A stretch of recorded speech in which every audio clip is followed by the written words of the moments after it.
Hey, what is up guys? So I got a very awesome replay using a new card from Secrets of Eternity, and that card is called Familiars Unleashed in the TCG and Possession Release in the OCG, but this makes the Familiars actually playable as a rank 4 spam deck. Not that we don't already have a bunch of those anyways, but this I think is pretty cool, and there's a card that you will be seeing get super abused in this deck. Now, if you're unfamiliar with the Familiar Possessed cards, they have really cool artwork, but they're not really too meta. I mean, no one really made a strong deck with them.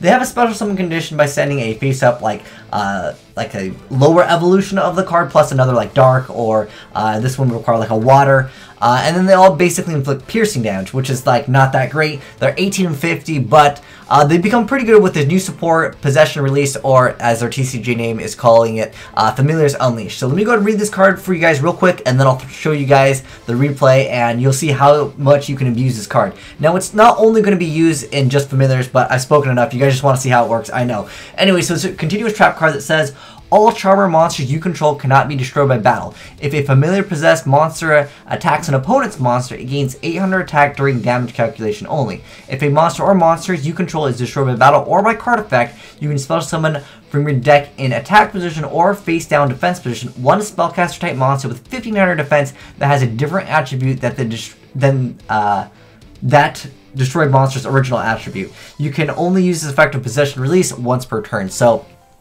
obviously, other decks can make use of it, but it's very conditional. Once it's a very specific amount of defense, and it has to be a different attribute. But anyways, let's go ahead and watch it play out. They're all 1850 attack, so that makes them all 2650 if they're actually attacking, which is not bad at all. Like, this card is just, it's too strong. It's cool to kind of see people play Agents now, because Honest is at 2 ban. Looking at this hand, I thought this guy would win, and this card, it's just so crazy because the card that he's going to be using it to abuse with is going to be the Archfiend Eater.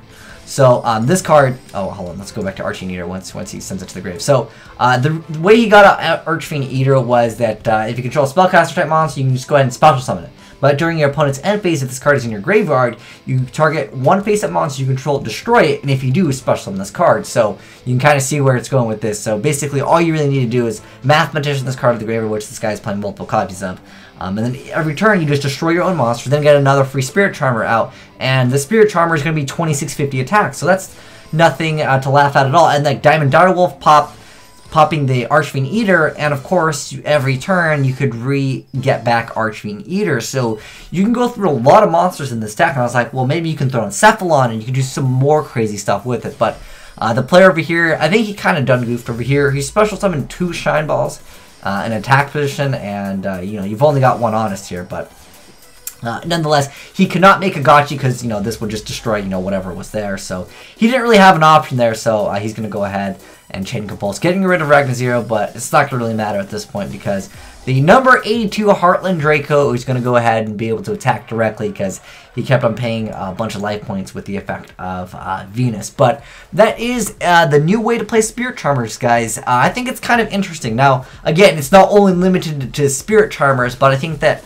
now that kind of makes him viable as a Beatdown 2650 at rank 4 deck, and you could spam out those Archfiend Eaters like crazy. Now, it does have that effect that you can only control one Archfiend Eater. You can only control one Archfiend Eater on your side of the field. I forgot the exact effect, but you can only control one of them. Otherwise, this deck would be out of control, especially if you happen to have like multiple copies of this, and in addition to that, just already monsters that are on board. It really sets it up so you can't really take too much damage. Unless, of course, you're MSTing this. But kind of a cool thing to see that Spirit Charmers are actually getting some more support. And it makes me think, are we going to get more support for them? But, yeah, this is the only new card that this guy was running. I went through all the cards, and there wasn't anything else that was new. So, I mean, this is just the one card, I guess, that they needed, and there might be kind of a playable deck. I'm not saying they're on the same level as of like Burning Abyss and stuff like that, but it's cool that we can actually see them having some play. But anyways, thanks for watching, guys. Azneyes signing out.